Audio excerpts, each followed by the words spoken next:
जय श्री राम मित्रों।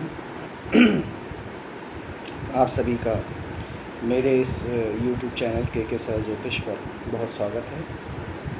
मित्रों, सबसे पहले तो मैं आपसे ये निवेदन करना चाहूँगा कि आप मेरी वीडियोस को क्रम से देखें। मैंने उसमें पार्ट डाले हुए हैं, पार्ट 1, पार्ट 2, इस तरीके से पार्ट 9 तक मैं वीडियोस बना चुका हूँ। ये मेरा पार्ट 10 है। तो अगर आप क्रम से देखेंगे तो निश्चित तौर पर आपको अपनी जो कुंडली है वो पढ़ना आ जाएगा, इस बात की मैं गारंटी देता हूँ। और आप एक अच्छे ज्योतिषी बन सकते हैं, दूसरों की कुंडली भी देख सकते हैं, अपनी कुंडली भी देख सकते हैं। तो एक बार आप क्रम से वीडियो को देखिए, और यदि किसी प्रकार की कोई समस्या हो तो कमेंट करने में कोई हेजिटेशन ना करें, कमेंट करके मुझे बताएं। मैं पूरी कोशिश ये करूँगा कि आपकी जो भी दुविधा होगी, समस्या होगी, उसको हल करने का प्रयास करूँगा। तो इसके आगे मुझे ये कहना है कि देखिए, अभी तक मैंने आपको विभिन्न लग्नों की कुंडलियाँ आपको एनालाइज़ करके बताएं। कर्क लगन तक मैं बना चुका हूँ। तो आज बारी है सिंह लगन की। सिंह लगन की कुंडली के बारे में, उसकी लगन के बारे में, कौन से ग्रह अच्छे होते हैं, कौन से बुरे होते हैं, कैसे आप स्वयं अपनी कुंडली के अंदर देख सकते हैं कि कौन से ग्रह ऐसे हैं सिंह लगन के अंदर जो हमें बेहतर रिज़ल्ट दे सकते हैं, और कौन से ऐसे हैं जो हमें जीवन में परेशानियां देंगे जब कभी उनकी दशाएं, महादशाएं आएंगी। तो अभी तो ये लगन के बारे में चल रहा है, महादशा कैसे देखी जाती है, दशाएं कैसे देखी जाती हैं, गोचर कैसे देखा जाता है, और बहुत सारी वीडियोस अभी बनानी बाकी हैं। तो आइए देर ना करते हुए चलते हैं सिंह लगन की कुंडली पर। तो देखिए, ये आपके सामने सिंह लगन की कुंडली है, जिसमें पहले कॉलम में ये जो कॉलम है, जिसे हम डिब्बा कह सकते हैं, हाउस कह सकते हैं, इन्हें हम अंग्रेजी में हाउस, हिंदी में भाव, घर, कॉलम, कुछ भी कह सकते हैं। तो आप अपनी कुंडली खोल करके देखिए, उसमें इस तरीके का एक ये डिब्बा टाइप का बना हुआ होगा, बॉक्स बना हुआ होगा, जिस बड़े बॉक्स के अंदर 12 छोटे छोटे बॉक्स होंगे। 1, 2, देखिए ये मैंने रोमन नंबर्स में लिखा हुआ है, 1st, 2nd, 3rd, 4th, 5th, 6, 7, 8, 9, 10, 11, 12। तो कोई कुंडली ऐसी नहीं होगी जिसमें 8 खाने हों, या 10 हों, या 11 हों, या 5 हों, सभी में 12 होते हैं। तो ये अब हमको लगन कैसे देखती हैं, लगन कैसे उदित होती है। देखिए, जब किसी बच्चे का जन्म होता है तो जन्म के समय जो राशि पूर्व दिशा में उदित हो रही होती है वही उस बच्चे की लगन होती है, और लगन को पहले हाउस के अंदर लिखा जाता है। तो पहले हाउस में यदि 5 नंबर लिखा हुआ है तो आप यहाँ, ये मैंने चार्ट बना रखा है, देखिए इसमें 5 नंबर क्या लिखा हुआ है, सिंह, यानी कि आपकी सिंह लगन है, जिसके स्वामी सूर्य हैं। इसी प्रकार से अगर यहाँ पर 6 नंबर लिखा होगा तो देखिए 6 नंबर क्या है, 6 नंबर यानी कन्या राशि, कन्या राशि के स्वामी बुध हो गए। इसी तरीके से अगर 7 नंबर लिखा हुआ होगा यहाँ पर, तो 7 नंबर का मतलब तुला राशि हो गई, जिसके स्वामी शुक्र हो गए। 8 नंबर लिखा हुआ होगा तो यहाँ पर आप चार्ट में देखते जाइए, ये चार्ट में मैंने ये राशियाँ लिखी हुई हैं, और ये उन राशियों के सांकेतिक नंबर हैं, और ये उनके स्वामी हैं। तो इसको मैं पहले एक बार बता दूं आपको कि 1 नंबर मेष राशि का होता है, 8 नंबर वृश्चिक राशि का होता है, जिन दोनों के स्वामी मंगल होते हैं। इसी प्रकार से आप देखते रहिए, वृष, तुला, नंबर इनके 2 और 7, यानी 2 नंबर वृष का है, तुला का 7 नंबर है, जिसके स्वामी शुक्र हैं। इसी प्रकार से 3 नंबर मिथुन राशि, 6 नंबर कन्या राशि, जिसके स्वामी बुध हो गए। 4 नंबर कर्क राशि, स्वामी चंद्रमा हो गए। 5 नंबर सिंह राशि, स्वामी सूर्य हो गए। 9 नंबर धनु राशि और 12 नंबर मीन राशि, स्वामी गुरु हो गए। 10 नंबर मकर राशि, 11 नंबर कुंभ राशि, स्वामी हो गए शनि। तो जो नंबर आपके यहाँ फर्स्ट हाउस में, फर्स्ट बॉक्स में लिखा हुआ है, उस नंबर को चेक करिए, उसकी राशि देखिए और उसके स्वामी देखिए, तो वही आपकी लगन होती है। तो अब हम बात कर लेते हैं सिंह लगन की, जो 5 नंबर से स्टार्ट होती है।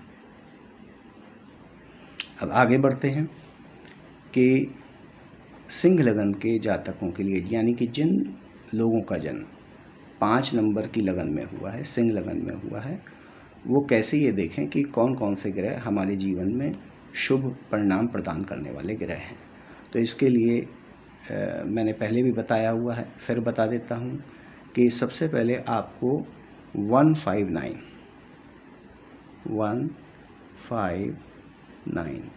फर्स्ट, फिफ्थ, नाइन्थ हाउस को देखना है। तो यहाँ से गिन के देखिए 1 2 3 4 5, मैंने यहाँ लिखा हुआ है रोमन नंबर्स में।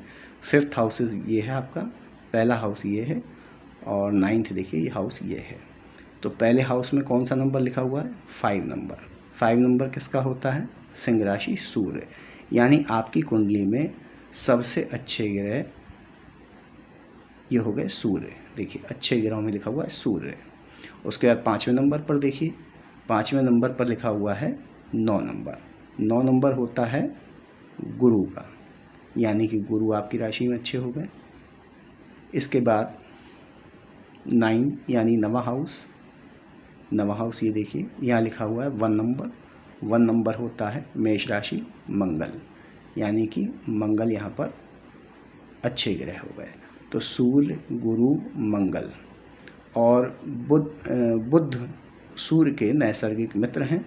तथा इस कुंडली, सिंह लगन की कुंडली के अंदर देखिए 11th हाउस, यहाँ बुध लिखे हुए हैं। ये आपकी सामाजिकता और इनकम कहाँ से आएगी, रेगुलर इनकम के स्वामी हैं।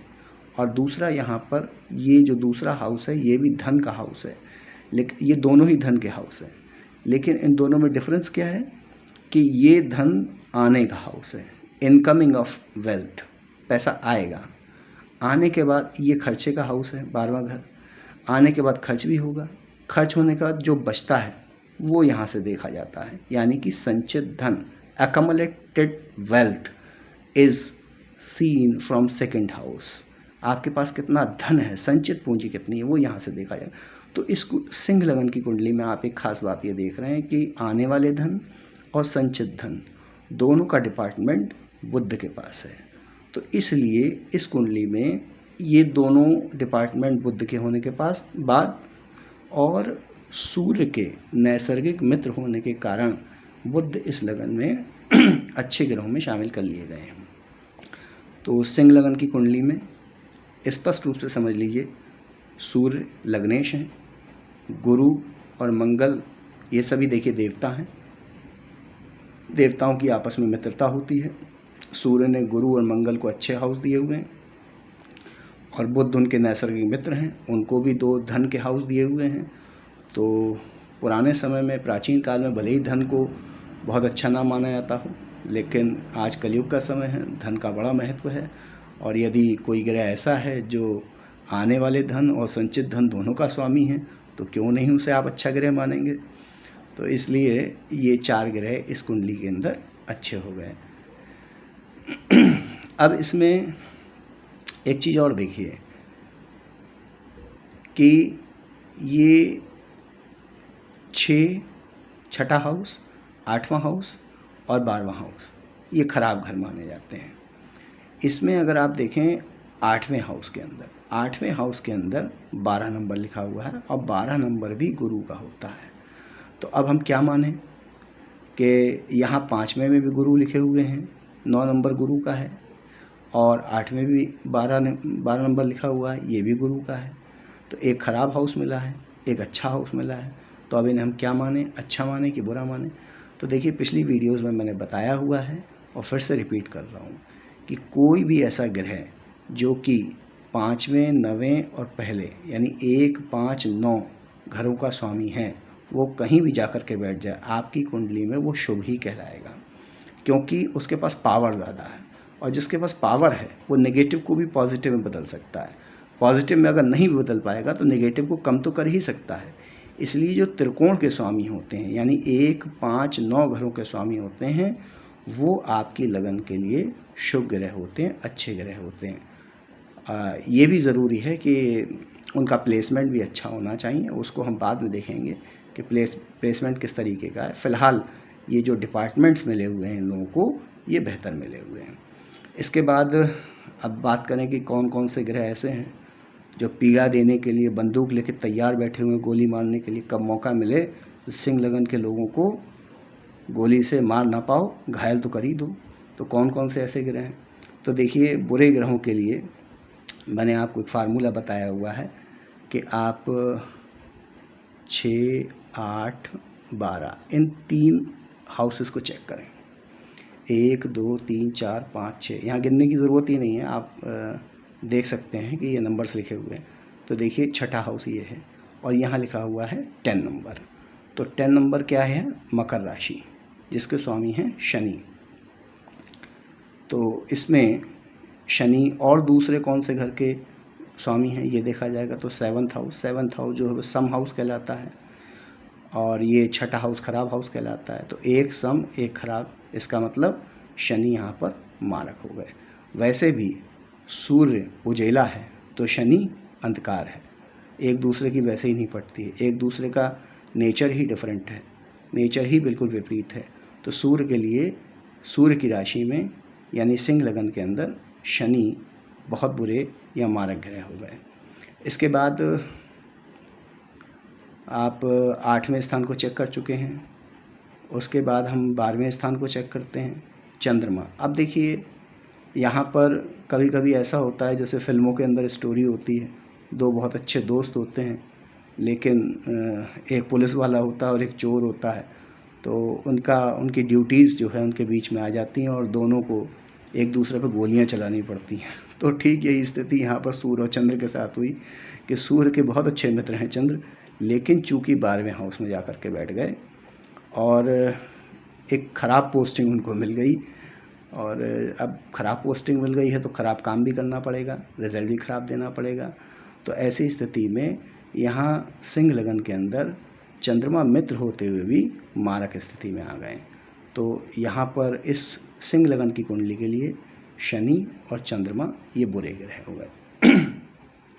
इसके बाद हम चेक करते हैं, देखिए हमने पहला हाउस चेक कर लिया, सेकंड हाउस चेक कर लिया बुध का, थर्ड हाउस में 7 नंबर लिखा हुआ है।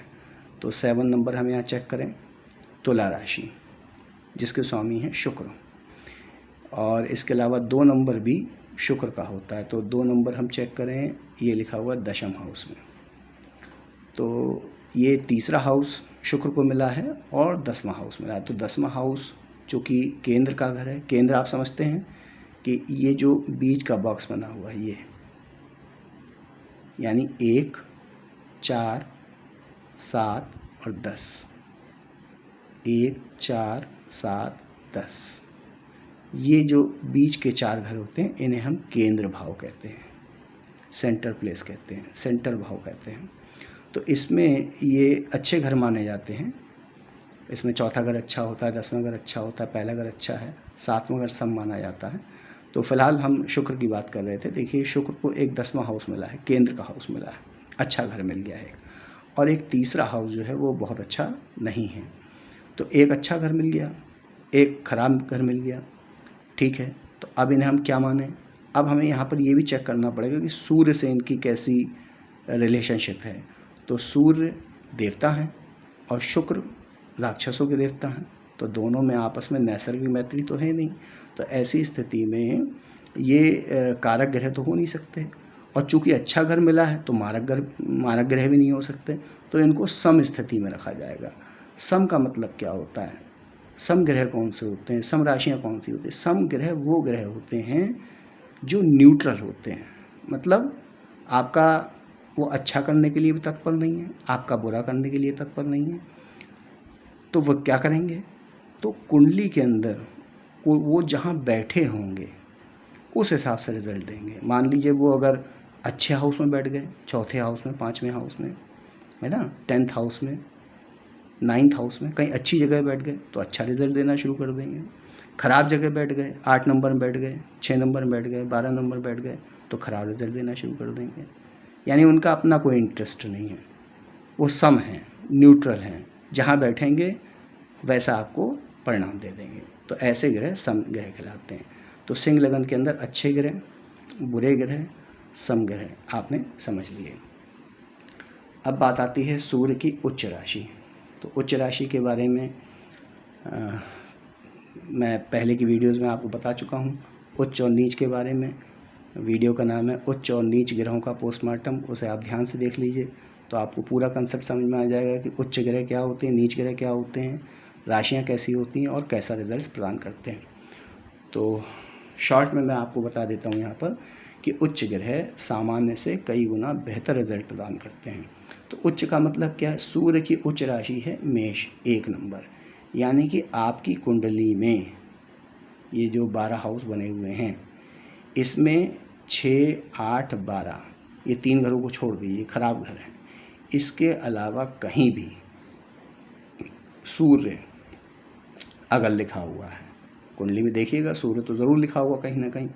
अब सूर्य के साथ में नंबर देखिएगा कौन सा लिखा हुआ है।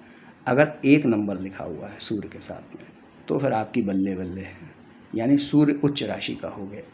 और इसके अलावा उसकी ग्रह की डिग्री भी देख लीजिएगा, डिग्री का बलाबल देख लीजिएगा कि डिग्री भी अच्छी होनी चाहिए। और अगर मेष राशि का सूर्य है, 1 नंबर जहाँ लिखा है वहीं सूर्य लिखा हुआ है और डिग्री का बलाबल भी अच्छा है, तो फिर आपके भौतिक जीवन के लिए बहुत अच्छा है। क्योंकि सूर्य जो है वो हमारी आत्मा का कारक है, पिता का कारक है, हमारे मान सम्मान का कारक है, अग्नि का कारक है, साहस का कारक है, सिरदर्द और नेत्र का कारक है। तो इसमें हम बात करते हैं आत्मा और सम्मान, यानी आपका सूर्य अगर मजबूत है तो ऐसे जातक के अंदर आत्मविश्वास ज़बरदस्त होगा, उसको मान सम्मान जीवन में प्राप्त होगा, नौकरी भी करेगा तो उसको उच्च पद की प्राप्ति होगी अगर सूर्य उच्च का है। इसके अलावा अगर सूर्य नीच राशि का है, नीच राशि कौन सी होती? तुला, यानी कि 7 नंबर, यानी कि कहीं कुंडली के अंदर 7 नंबर में सूर्य लिखा हुआ है तो आपको फिर दिक्कतें पेश आएंगी। क्या दिक्कतें पेश आ सकती हैं? भाई सूर्य पिता का कारक है, पिता से आपकी नहीं बनेगी, पिता से आपका विछड़न हो सकता है, आप पिता से अलग हो सकते हैं, पिता से मनमुटाव हो सकता है, आपका अपमान हो सकता है, मान सम्मान को ठेस पहुंच सकती है, नौकरी मिल गई प्रमोशन नहीं होगा। अगर नेत्र स्थानों पर, ये नेत्र के स्थान है, नेत्र स्थानों पर सूर्य अगर नीच का होकर के बैठ गया आपको आई साइट की प्रॉब्लम हो जाएगी, बचपन में ही हो जाएगी अगर सूर्य की दशा महादशा चल रही है। इसके अलावा सूर्य अगर नीच का है आत्मविश्वास में कमी हो सकती है, सिर दर्द रह सकता है। ये सारी दिक्कतें जो है सूर्य के खराब होने पर होती हैं। इसके अलावा सूर्य हमारे शरीर में अगर बात करें तो हड्डी का कारक है, तो हड्डी में दर्द हो सकता है, जोड़ों में दर्द हो सकता है, हड्डी टूट सकती है। ये सारी समस्याएं सूर्य के खराब होने पर हो सकती हैं। चलिए सूर्य के बारे में थोड़ा और जान लें। सूर्य एक स्थिर राशि है, एक क्रूर राशि है, सूर्य एक पुरुष ग्रह है और अग्नि तत्व है। हमारे जीवन काल में जब सूर्य की महादशा आती है तो वो 6 वर्ष तक चलती है। सूर्य के नक्षत्र कृत्तिका, उत्तराषाढ़ा और उत्तरा फाल्गुनी हैं। अब इसके अलावा बात कर लेते हैं ऐसे जातक जिनकी सिंह लगन है उनके लिए शुभ रंग कौन कौन से हैं। तो देखिए पीला, लाल, हरा ये शुभ रंग हैं। अशुभ रंग सफ़ेद और काला। तो ये शुभ और अशुभ रंग हम क्यों जान रहे हैं? इसलिए जान रहे हैं कि जिन लोगों का सिंह लगन है वो जब गाड़ी खरीदें, कपड़े खरीदें, मकान में कलर करवाएं तो जो शुभ रंग है उनका इस्तेमाल करें, अशुभ रंग से वो बचें। निश्चित तौर पर मैं गारंटी के साथ कह रहा हूँ कि जिन लोगों का सिंह लगन है वो इस चीज़ को टेस्ट करके देखें। जब कभी वो इस कलर के कपड़े पहनेंगे जो अशुभ हैं तो उनके मन में चिड़चिड़ापन, अशांति, इस तरीके की स्थितियाँ आ सकती हैं। जब वो इस कलर के कपड़े पहनेंगे तो उनको बेहतरी फील होगी।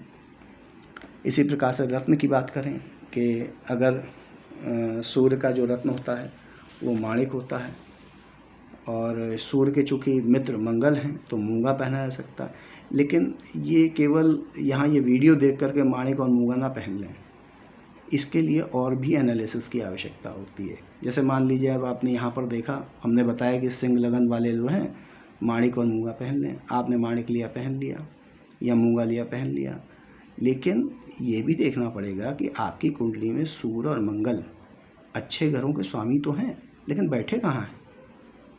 कहीं वो 8वें में तो नहीं बैठ गए, कहीं वो 12वें में तो नहीं बैठ गए।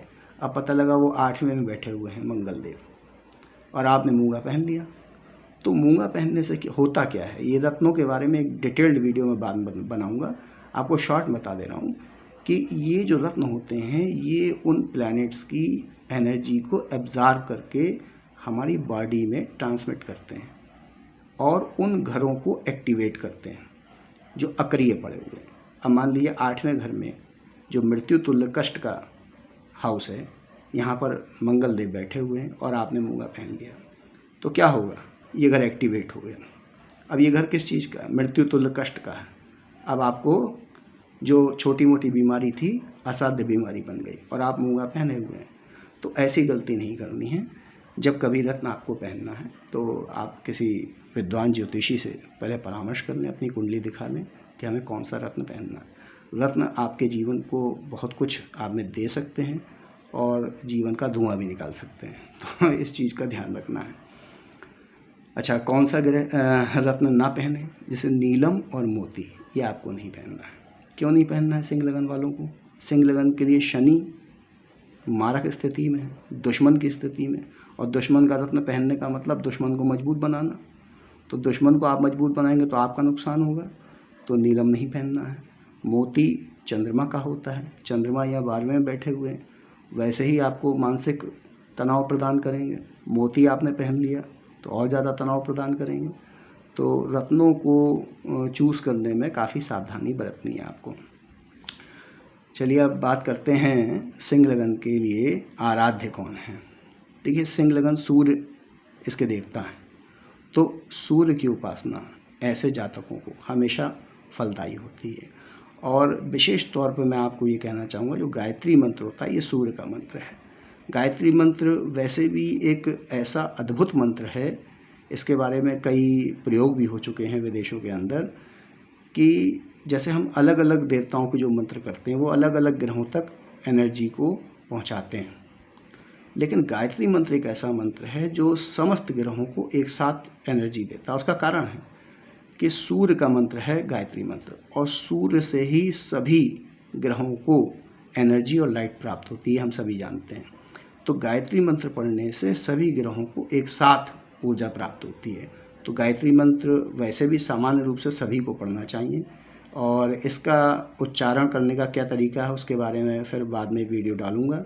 कुछ लोग बस ऐसे ही गायत्री मंत्र पढ़ लेते हैं, उसका कोई लाभ नहीं होता।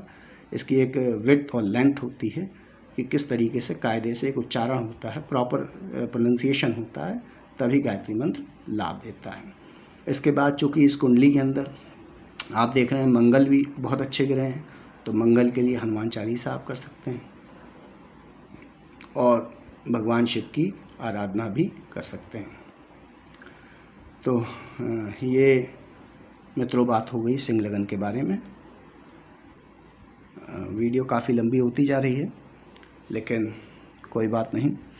चलिए देखते हैं कि सूर्य की प्लेसमेंट के हिसाब से कौन कौन से रिजल्ट्स सिंह लगन के जातकों को प्राप्त हो सकते हैं। सूर्य अगर लगन में बैठ जाता है, यानी कि ये मैं फर्स्ट सेकंड बोलूँगा, उसी हिसाब से आप देख लीजिएगा, ये फर्स्ट लिखा हुआ है पहला हाउस, अगर सूर्य यहाँ बैठ जाता है तो ऐसा व्यक्ति स्वाभिमानी होगा, क्रोधी होगा, पित्त संबंधी उसको दिक्कतें हो सकती हैं, शरीर उसका हल्का होगा, नाक बड़ी होगी, चौड़ा मस्तक होगा, वीर होगा, बाल कम होंगे। अगर सूर्य धन, वाणी, परिवार जो सेकंड हाउस है यहाँ बैठता है, और तो यहाँ पर जीवन में एक बार मुख रोग उसको अवश्य होगा, दांतों के रोग हो सकते हैं। यद्यपि ऐसा व्यक्ति संपत्तिवान होगा, भाग्यवान होगा, हालांकि फैमिली में थोड़ा सा झगड़ा वगैरह चलता रहेगा, और उसकी वाणी जो है वो वाणी क्या समझ लीजिए, वाणी में आग होगी, कटु वचन होगा, लेकिन स्पष्ट बोलने वाला होगा ऐसा व्यक्ति। इसके बाद सूर्य अगर यहाँ बैठता है तो ससुराल से भी संबंध थोड़े गर्मा गर्मी के रहते हैं। ये तीसरा भाव है पराक्रम का भाव। अगर सूर्य यहाँ बैठता है तो ऐसा जातक पराक्रमी होगा, प्रतापी होगा, सम्मानित होगा, लेकिन भाइयों से सुख में थोड़ी कमी रहेगी और व्यापार करेगा तो हानि के भी चांसेस बन सकते हैं। इसके बाद ये चतुर्थ स्थान परिवार का भाव है, माता का भाव है। यदि यहाँ सूर्य बैठता है, अब सूर्य क्या है, गर्मी है, आग है। अब परिवार में आग और गर्मी का क्या मतलब, आप खुद समझ सकते हैं। परिवार में कलह होगी, चिंता होगी, कठोर हृदय व्यक्ति होगा, ये हृदय का भी हाउस है। इसके बाद पंचम हाउस में यदि सूर्य बैठता है तो ये गर्भ का स्थान है, और गर्भ में आग मतलब अल्प संतति, संतान कम होगी ऐसे व्यक्ति की। यद्यपि बुद्धिमान होगा व्यक्ति, शीघ्र गुस्सा आ जाएगा। और यहाँ पर अगर सूर्य बैठा और कहीं से राहु की पंचम, सप्तम या नवम दृष्टि यहाँ सूर्य पर पड़ रही हो, देखिए सूर्य जो है किसी भी ग्रह के साथ बैठता उसको अस्त कर देता है, लेकिन राहु जो है सूर्य को ही अस्त कर देता है।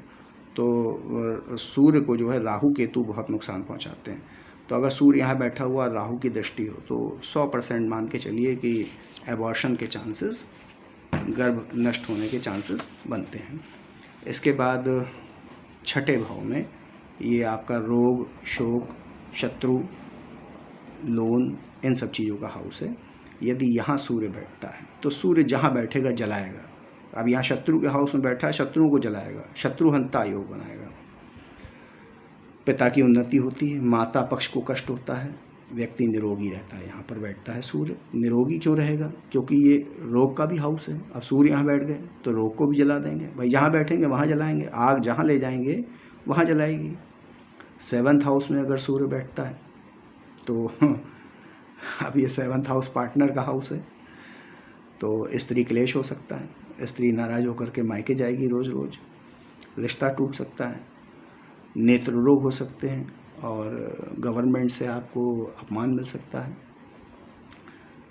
हालांकि ये जो मैं फलादेश आपको बता रहा हूँ ये सामान्य फलादेश हैं, ये 100% नहीं है, क्योंकि इसमें कॉम्बिनेशंस देखे जाते हैं, दृष्टियाँ देखी जाती हैं। तो अभी हम केवल सूर्य के अकेले बैठने का फलादेश आपको बता रहे हैं। इसको आप कंप्लीट ना मान लीजिएगा कि यहाँ ऐसा बैठा तो ऐसा हो ही जाएगा। अन्य चीज़ें भी जो है डिपेंड करती हैं। मान लीजिए गुरु की दृष्टि पड़ रही है, अब गुरु की दृष्टि में अमृत होता है, ठीक है, आग लगी हुई है, चंद्रमा ने पानी बरसा दिया, गुरु ने अमृत बरसा दिया, आग बुझ गई, तो जो रिजल्ट मिलने चाहिए वो नहीं मिलेंगे। तो ये सारी चीज़ें बाद में हम इसको डिटेल से डिस्कस करेंगे। फ़िलहाल हम एक सूर्य की बात कर रहे हैं कि अगर सूर्य बैठा होगा तो सामान्य रूप से क्या फलादेश होते हैं। 8 नंबर में अगर सूर्य बैठा है तो ऐसा, ये चूँकि रोग का हाउस है, लॉन्ग टर्म डिजीज़ का हाउस है, तो पित्तरोगी हो सकता है ऐसा व्यक्ति, और तीव्र क्रोधी हो सकता है, कुटुंब में मतभेद हो सकते हैं। ऐसा भी हो सकता है अगर सूर्य बलहीन है या पीड़ित है तो आजीवन तनाव रह सकता है, धैर्य में कमी करता है। इसके बाद 9वां हाउस जो कि आपके पिता, धर्म का हाउस है, यहाँ पर अगर सूर्य है तो ऐसा व्यक्ति साधक होगा, योगी हो सकता है, तपस्वी हो सकता है, सदाचारी हो सकता है। हालांकि उसे भाई बहनों से सुख का अभाव रहेगा। और यहाँ पर सूर्य है तो ज्योतिष के अंदर रुचि भी ऐसे व्यक्ति की रहती है।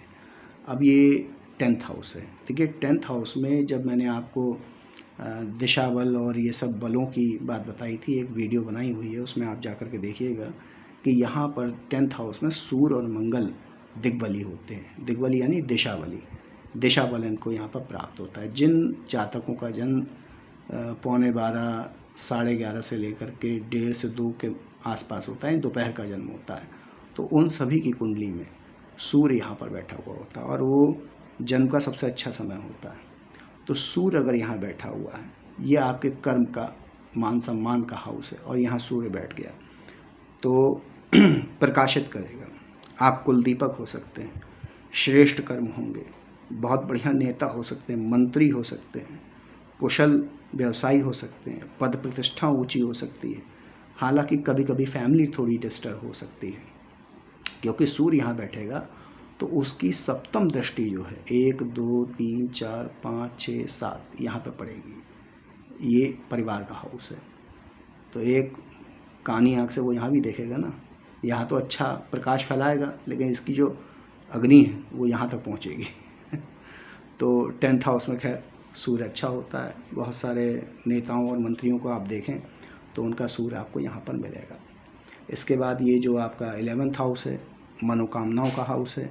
अगर यहाँ सूर्य बैठता है तो सभी मनोकामनाएं आपकी पूर्ण होती हैं, धनवान होते हैं, सरकार से लाभ मिलता है, कम बोलने वाले होते हैं, संतान कम होती है। संतान कम क्यों होती है? क्योंकि यहाँ से सूर्य बैठेगा 1 2 3 4 5 6 7, 7वीं दृष्टि संतान भाव पे डालेगा, गर्भ पे डालेगा। तो सूर्य जहाँ देखेगा रोशनी और जलाने का काम, 2 ही काम करता है, तो संतान कम हो सकती है। इसके बाद ये आपका 12th हाउस है। यहाँ पर अगर सूर्य बैठ गया, ये निद्रा का भाव भी है, तो ऐसे में आपको नींद ना आने की समस्या हो सकती है। रात भर जागते रह सकते हैं, रात को नींद जल्दी नहीं आएगी, पत्नी से नाराज़गी हो सकती है, और ये बायां नेत्र भी होता है, बाएं नेत्र में विकार हो सकता है। और यहाँ सूर्य बैठ रहा है, आप चेक करिएगा, आप सब लोग अपनी कुंडली में चेक करिए कि ऐसा है कि नहीं है। बाएं नेत्र में विकार हो सकता है, सिर दर्द अवश्य होगा, विदेश के योग बन सकते हैं। तो ये हो गया इन 12 हाउस में सूर्य के बैठने का फलादेश। तो मित्रों आइए, सूर्य यानी कि सिंह लगन में जिन जातकों का जन्म होता है उनके बारे में, उनके व्यक्तित्व के बारे में थोड़ा सा जान लेते हैं। देखिए, जिन लोगों का जन्म सिंह लगन में होता है, ऐसे लोगों का अगर आप फिज़िकल स्ट्रक्चर देखें तो उनकी अक्सर नाम से ही पता चल रहा है सिंह लगन। अब शेर जैसी लगन, यानी कि शेर जैसी उनकी आकृति होगी। ये जो भौएँ होती हैं अक्सर जिन लोगों की आपस में मिली होती हैं, तो मोस्टली ऐसे लोग सिंह लगन के होते हैं। उग्र स्वभाव होता है, क्रोध के तेज होते हैं, आत्मविश्वास खूब होता है, हिम्मत हारने वाले नहीं होते और बड़े मेहनती होते हैं, खुद भी जुटे रहते हैं और जो उनके साथ में कोवर्कर्स होते हैं उनको भी साथ में लगाए रहते हैं। लीडरशिप की क्वालिटी इन लोगों में जन्मजात होती है। वफादारी का गुण होता है, काम खूब करते हैं और कभी कभी ज़िद्दी बहुत होते हैं। ऐसे लोगों में जो है अपनी संतान से तालमेल में थोड़ी कमी पाई जाती है। शत्रुहंता होते हैं, शत्रु को एक बार पीछे पड़ जाएंगे, जैसे शेर पीछे पड़ जाता है किसी जानवर के तो वो छोड़ता नहीं, उसी तरीके से सिंह लगन वाले लोग होते हैं, अपने शत्रुओं को नहीं छोड़ते, सिद्धांतों के पक्के होते हैं, मान सम्मान के लिए गोली और तलवार और कट्टे सब चल जाते हैं, अनुशासन प्रिय होते हैं, पहाड़ी क्षेत्रों में घूमने का उन्हें बड़ा शौक़ होता है। अगर बीमारी की बात की जाए तो चूँकि क्रोध है तो क्रोध का संबंध बीपी से है। ऐसे लोग जिनकी सिंह लगन है हाई बीपी से पीड़ित हो सकते हैं। और अगर सूर्य उनकी कुंडली में थोड़ा सा पीड़ित है तो आइज़ जल्दी वीक हो सकती हैं। और एक बात ज़रूर देखिएगा, 100% मैं आपको प्रेडिक्शन बता रहा हूँ कि अगर सूर्य आपकी कुंडली में पीड़ित है या 6ठे स्थान से या 8वें स्थान से या 12वें स्थान से संबंध बना रहा है तो एक बार बोन फ्रैक्चर ज़रूर होता है। तो मित्रों, ये था सिंह लगन से संबंधित जातकों के व्यक्तित्व और उनकी बीमारियों के बारे में। रात का 1 बज रहा है, मैं आप लोगों के लिए वीडियो बना रहा हूँ, बहुत मेहनत कर रहा हूँ और हाथ जोड़ के आपसे निवेदन है कि वीडियो अगर आपको पसंद आई है तो लाइक ज़रूर करिएगा, सब्सक्राइब करे बिना मत जाइएगा। बहुत बहुत धन्यवाद। शुभ रात्रि।